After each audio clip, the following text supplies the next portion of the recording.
Butter na may coconut. Sabi nilang matan. Mga daming Indonesian.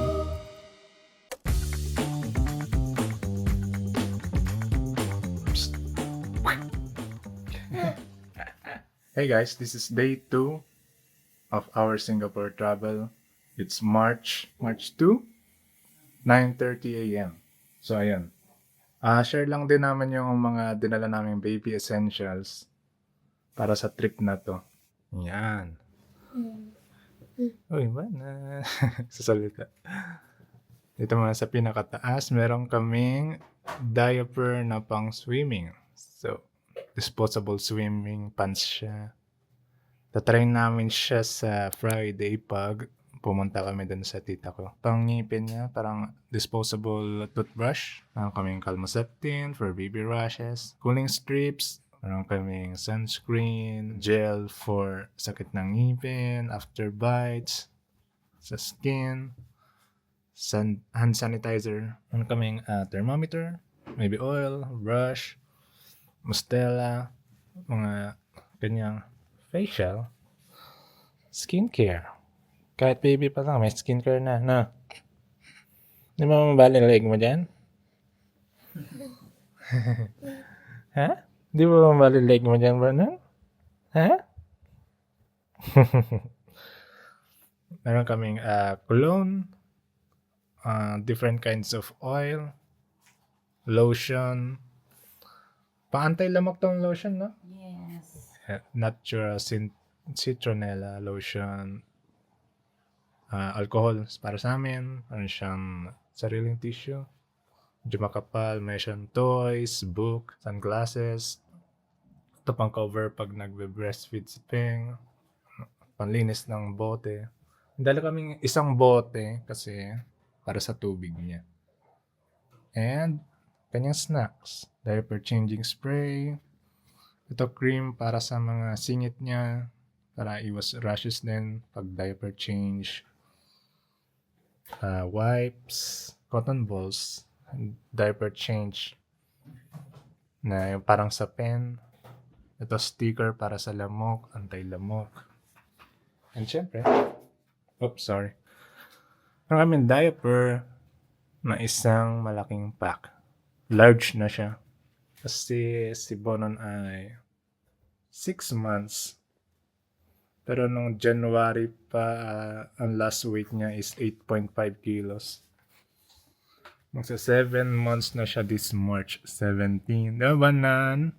Smile! And, syempre, kailangan namin siya paliguan dahil puro pawis dito sa Singapore.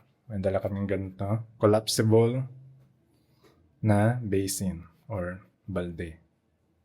Isang set siya para dito siya maliligo. Dito yung mainit na tubig pambuhos niya. Ito mas maliit. And ito, nilipat lang namin ng pwesto pero parang ito yung dishwashing liquid niya for baby. Aside syempre sa damit, may dala din kami stroller. Makita nyo na nung day 1. Baby bag. Yung baby bag na yun, free sa check-in sa airport. May dala rin kaming fan. May sarili siyang fan, may sarili kaming fan. Ayun lang siguro, meron siyang hats din. Marami rin siyang kapalitang damit just in case na mapawisan talaga siya ng half day pa lang. Kailangan palitan agad. Paliguan muna namin si baby. Kita-kits na lang sa hop-on, hop-off na bus. And plano namin bumalik ulit sa Super 3 mamaya. Pag check-in kasi namin wala siyang kasamang toothbrush and doormat. As nyo lang doon sa may front desk. Okay, naman ako. Ayan. Ito na yung doormat namin. Wala lang din palang sleepers dito. So, ewan ko kung kailangan mo din humingi. Siguro tatry ko mamaya. Meron din silang wifi dito. So, check natin kung mabilis ang internet ng hotel. Check natin sa speed test. So, meron siyang 7.51 Mbps download and 10.60 upload. Outfit check, guys. Bag. Baby bag. Si Bolong. Baby. Stroller na may fan. Ayan.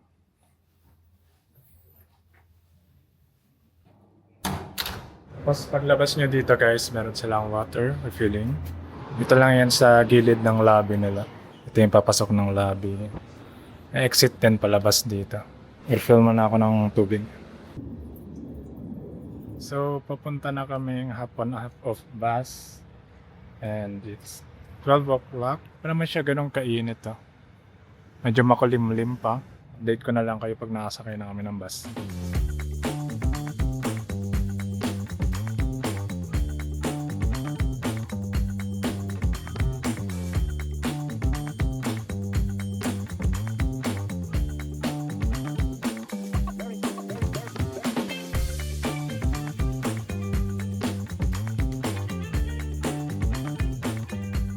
And guys, nakadrop na kami sa Santic City.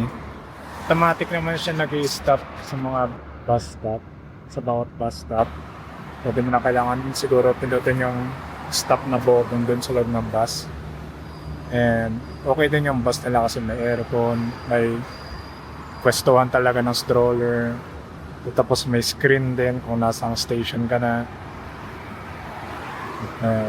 Yan, malakas aircon, malamig, maluwag. Okay din pang pag may kasama kang baby. Okay din yung bus option. Mag-lunch lang kami sa Fantos guys bago mag-hop on hop off na bus. Ito lang yan sa loob ng Santec. So, ito yung order namin. Kaya toast, choco drink, and ito parang coconut bread daw something. And coffee drink. So, yung kay Peng ay $6.20 plus $1 kung babaguhin mo yung drink kasi parang yung default ata nila is coffee drink. Ang sa akin ay $6.30. Naka-set meal parehas yan. Medyo nahirapan lang mag-order kasi may language barrier pero doable naman, kaya naman. Gutom ang bata, nagutom din. Parang kakain din. Sa akin ko lang itlog. Yan. Yan yung sasaw yung bread. Yes, mix lang. Ito yung dark soy sauce nila. Tsaka pepper. Malapit lang sa cashier to. Sarap yung chocolate. Ang lasa. Milo. Masang Milo. Man ko lang yung chocolate. Drink. Masang chocolate. Masang Milo. Meron daw siyang butter sa loob. Si baby. Nunot mo. Sarap? Mas masarap yan kaysa sa LU. Okay. Mix ko lang yung sauce ko rin. Peanut butter na may coconut something. Hindi ko rin masyado naintindihan. Pero ito daw yung number 1 sa sa menu nila. Kaya ito try ko. Masarap na yung bread as is Parang naging creamy siya nung sinawsaw sa egg sauce. Tingnan ko yung kaya toast. Cheers guys. Sarap. Kakaiba yung butter nila. Medyo matamis yung butter nila. Hindi siya salty. It's crunchy ng kaya toast. Sa akin walang crunch Pero parang may mga peanut bits. Parang herbal yung coffee nila. Pa-herbal na. Sarap din. Herbal. Di siya ganun katapang. Ano ba nun? Kain ka rin ba nun? Ha? Kain din ba nun? Behave lang. Good boy naman. Share ko lang tong city mapper. Ang cool. Kasi papunta na kami sa bus. Yan. Diba sa loob ka ng Santec City? Usually, diba, yun na yun. Yan na yung map. Pero pag zoom in mo,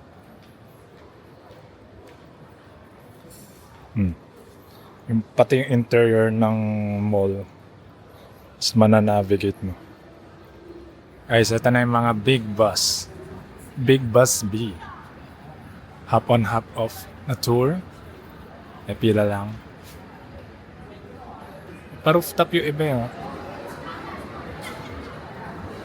Mas masyado atang mainit eh. 1 p.m. 1 p.m. na. Di ko lang. Tsaka may stroller kami dala eh. So baka sa baba lang kami sa may aircon. Pila muna kami sa yellow line. Kasi may dalawang line. Red line tsaka yellow line. Kita naman doon, no? Red line nakalagay doon sa harapan nila. Yun yung pipilahan nila. Ito may bus schedule dito. Yellow line tsaka red line. Ayan. Ayan nasa. Maandar na yung pila namin. Handa ko lang yung QR codes ko. Tinanong ko dun sa staff guys, paano i-claim yung tour. So yung makuha nyo yung QR code sa Klook is magre-redeem muna kayo ng ticket dito sa loob, Suntec City. Pasok muna uli kami. And guys, dito nyo i-claim. Nakuha nyo yung QR code sa Klook. Guys, ang kinaganda, pag niredeem nyo yung ticket nyo is 24 hours validity siya. So, na-redeem namin ng 1:24 p.m. Bukas ng 1:24 din siya mag-expire. Hindi siya pala kunwari pag nag-start yung day, tapos na rin mamayang hapon. Hindi pala siya ganun. And with free earphone siya, reusable. Sa inyo na ata to, no? Sa atin na ata to. Yan yung explain ng mga history ng mga dadaan. May souvenir din sila guys. May kayo sa ducks. Puro ducks. Guys, ganito yung earphone niya. O free earphone. Tapos, then may kakabit. Oops. Yan. Yan yung kakabit guys. Bana. Marinos, ito na ibonan eh. Mahangin naman dito guys. Hangin naman. Okay din kasi may silong. Puno na sa baba eh. Pero may lock naman yung stroller. So iniwan na namin yung stroller sa baba. Manan. Gusto mag-sightseeing niya ni Bonan eh. Meron naman pala nagsasalita. Anong stop number. And plano namin tapusin yung buong loop bago kami bumaba.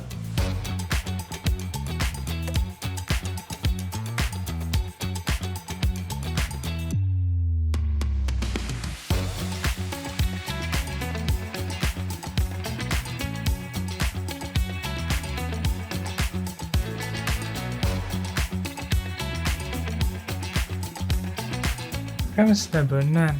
Ha? Kamusta Bonan? Hi! So dito sa Suntec City guys, hanapin nyo yung information screen para mahanap yung breastfeeding room. Touch the screen lang tayo, tapos nursing room. Nursing room yung tawag nila sa breastfeeding room. So nasa L1 tayo ngayon. So, near Adidas.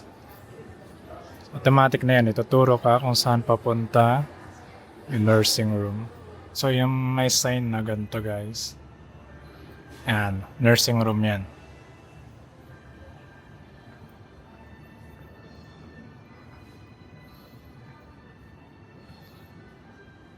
For nursing parents only.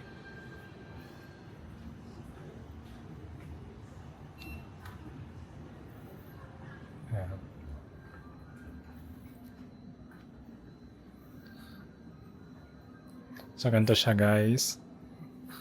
Meron kang sink dito, big mirror. Meron kang water dispenser, hot and cold. Changing diaper station.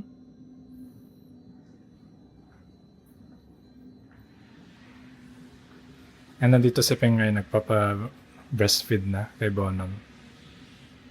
So maganda siya guys. Maluwag, malamig, may hand sanitizer, may dry paper. So ayan guys, katapos lang namin sa yellow line. Nagpahinga muna kami dito sa loob ng Suntec City para na rin mag-recharge si Bonon. Para mag-recharge. Habanan! Nakasmile. So ang plano namin next is red line. Yun ay kung nasaan madadaanan yung Little India. Yung yellow line na daanan namin kanina, marami din. 18 stops. 18 stops in total nun eh. Tapos kabilang din yung Marina Bay Sands, yung Merlion, Fullertown, and marami din iba. Okay din siya yung half on half off na tour bus.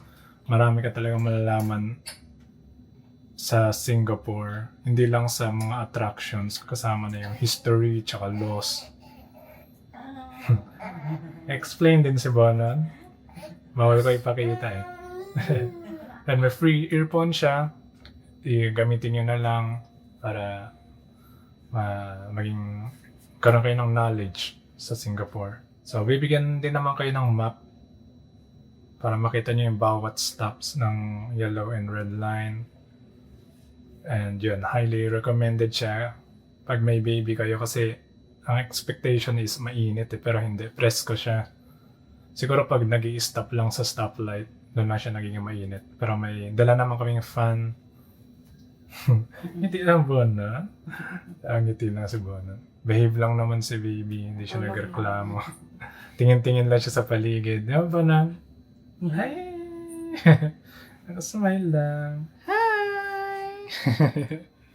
Happy lang? Nag-enjoy Bona? Nag-enjoy ang Bona. Biglang buhos yung ulan guys. Tingnan namin kung ituloy pa rin namin yung red line. Ang ganda din pala sila guys, so Land and Sea Adventures. Kami pa lang yung tao dito sa bus for red line. Nagbigay din naman sila ng raincoat.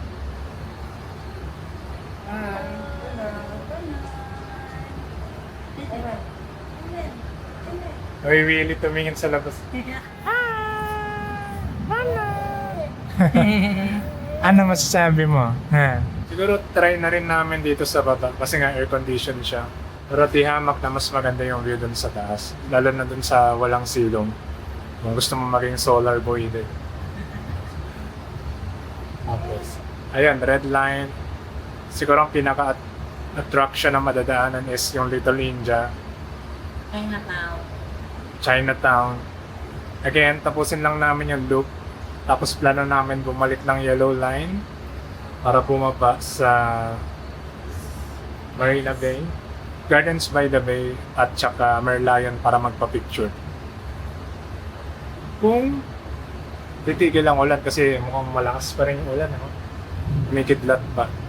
Siguro pa tapos ng Red Line Tour, malakas pa rin ulan, baka umuwi na lang din kami. Siguro early dinner, baka mag-work na rin ako kasi may work pa ako.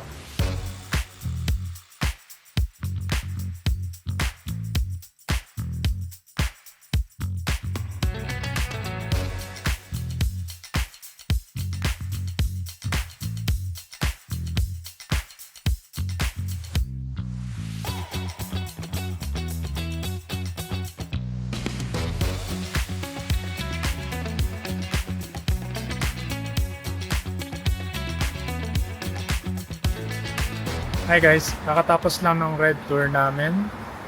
Sadly, di ba plano namin mag-yellow line after mag-red line. Hanggang 5:30 lang pala yung half on half off na bus. So pagka 5:30, night tour na siya. And trinay ko tanungin dun sa staff kung pwede yung ticket namin. Sabi hindi daw pwede, separate ticket daw yung night tour. So magagamit na lang uli namin siya bukas. Plano na lang namin kumain ulit sa Airport Road kasi yun yung pinakamalapit na hawker center kung saan kami nag-i-stay. Hi! Waiting lang kami sa bus. So, andito lang kami sa labas ng Suntec City. Yan. And, share ko lang din to. Itong City Mapper na app. Highly recommended talaga. Tatype mo lang kung nasan ka, at saan ka pupunta. Meron bang parang calorie tracker na pwede mong malos pag nag-walk and bike ka. May cabs. Different mode of transportation. Bus, MRT. Pili ka na lang. Makita mo yung cost and yung time. Kunyari ito. Bus 10 and 16. Ayan. Dito lang yan sa baba, yung bus stop. Lapit na kami. And pag ginuho mo to, nyari yun. Swipe mo lang siya pa right. Makikita mo yung stops. And get off alert. And ayun na. Makikita mo yung parang overview ng biyahe mo.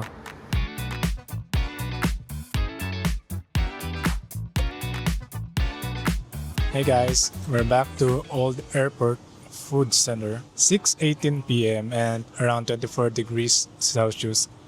Medyo chilly na yung place and siguro dahil kasi umulan and may big fan dito. Around the food center actually. Nauna na si Peng pumili ng food niya while binabantayan ko si Bonon. Super chill lang naman si Bonon. So magta-try naman kami ng another dish na hindi pa namin nakakain or natitikman. Hey guys, so naka-order na kami ng food. Pork chop sambal, $7.3. Ang tawag sa food mo, Peng? Rendang mutton.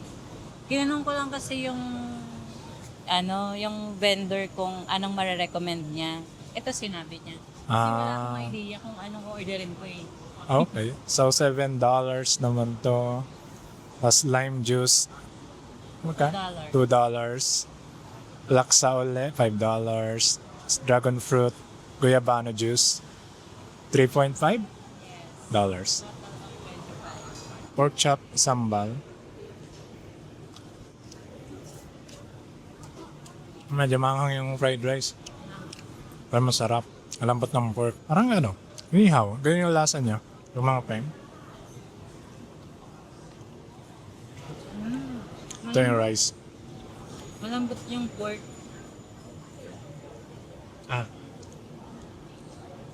Yung manghang nga lang. Rice, no? Kaya naman natin tong curry niya. Sarap. Beef siya. Para siyang beef. Tinanong ko kung beef ba yung mutton eh. Sabi niya lang mutton. Wala siyang masyadong anghang pero madidistinguish mo talaga yung pinagkaiba ng curry natin sa curry ng India. Pero hindi Indian yung nagtitinda. Hindi Indian. Lime juice, typical lime juice.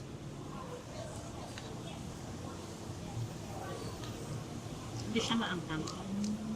Ito parang wala masyadong lasa. Dragon fruit, guayabano. Ito yung hinalo ko, medyo naglasang guayabano siya. Parang na-overpowered niya ata yung dragon fruit. Pero mukha siyang dragon fruit. Meron talagang nasa yung dragon fruit, di ba? Wala talagang lasa. Sa bagay. Ayun guys, $25 lang to total, no? 25. 25 SGD. Sulit na. Itong laksa, yung same lang na laksa na kinain namin ng day one. Kasi ang sarap talaga eh. Ayun. Para kain guys. Hi guys, so pauwi na kami katapos lang namin kumain.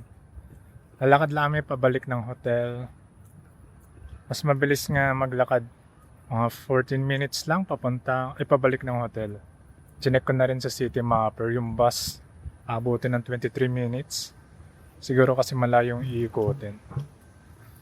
Hindi naman na siya mainit. Ang time is 7:26. Parang mga 5 PM lang to sa atin, mga pa 6 o'clock na. Ang ganun yung feels. And di siya mainit, so masaya maglakad pag ganito. Di ka feeling malagkit, di ka papawisan masyado. And share ko lang din na nakakatuwa yung mga elderly dito sa Singapore, no?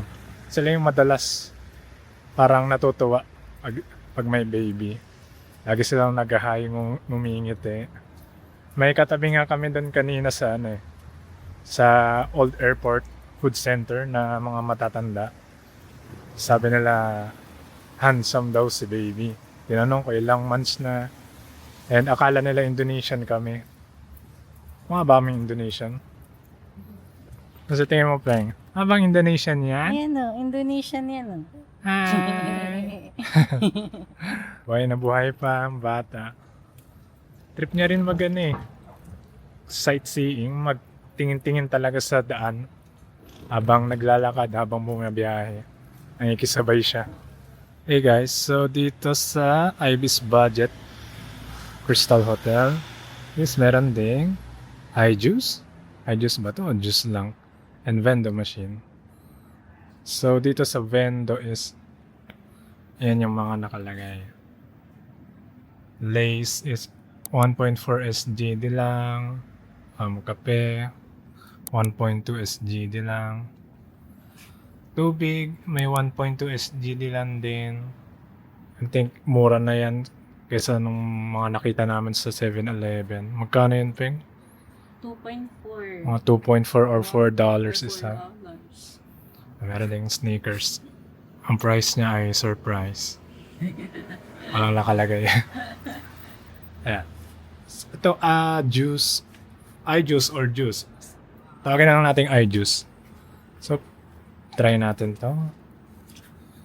Nakalagay dito 2 or 5 SGD only. Meron tayong 5 SGD here. Check natin. Pwede rin siya as card payment.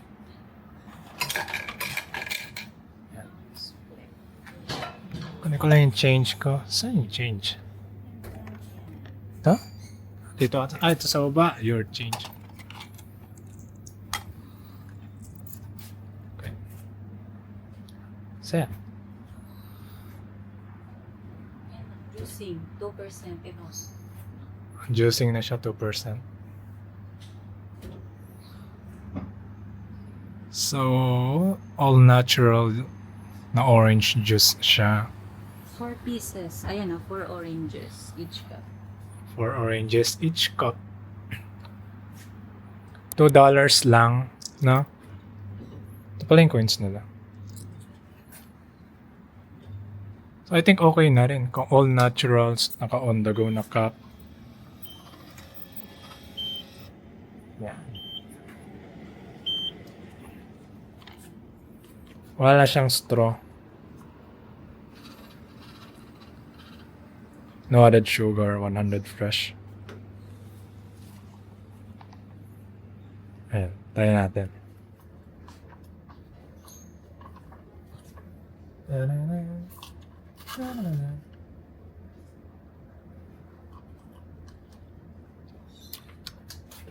Medyo maasim ah. Sarap. Medyo maasim. Medyo maasim. Fresh din talaga. Medyo malamig nga din eh. For some reason. Kita niyo ba? Pahinga na kami. Guys, so nakabalik na kami. Diba nag-iwan kami ng ganito. So nilinis sila. Ayun ang bango ng room. Maayos yung room. Pati yung pinagamitan namin ng kape. Kasama na sa nilinisan nila. So yun. Ang katulad lang ng toothbrush and nung doormat na hiningi ko. Meron din silang pa-sleepers. Kailangan mo lang tanungin doon sa ang tawag doon? Sa baba? Doon sa front desk, sa reception. May bibigyan ka naman nila. At lagi mo tatanungin na kung free ba yun para just in case lang. And yun, free. Mag-work na rin ako. Tinago ko lang tong laptop kanina bago kami lumabas kasi nakalagay doon is hindi sila liable if may mawala or ma-stole na item. So, to be safe lang din. Tago nyo na lang din yung mga valuable na item na hindi nyo kayang dalhin pag gagala kayo sa labas. Parang di napagod ah. Buwe!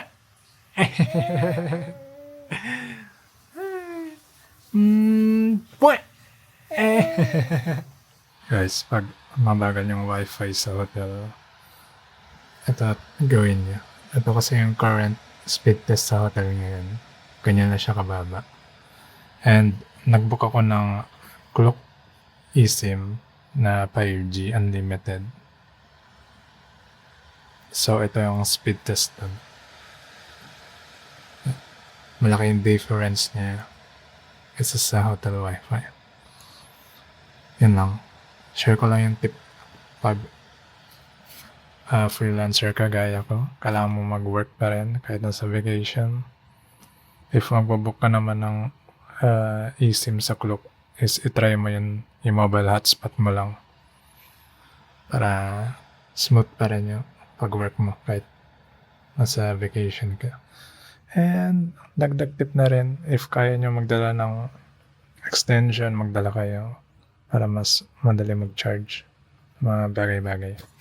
If nakarating ka dito sa dulo ng video, gusto ko lang sabihin na thank you for watching. This is day 2 ng Singapore vlog namin. Tomorrow, medyo exciting yung itinerary namin. Ito yung mga is a must na kailangan puntahan sa Singapore. Yung parang hindi talaga mawawala. So, ayun lang. Tulog na rin si Bonan ngayon. Papahinga na. Napagod na rin finally. And, ayun. Thank you ulit.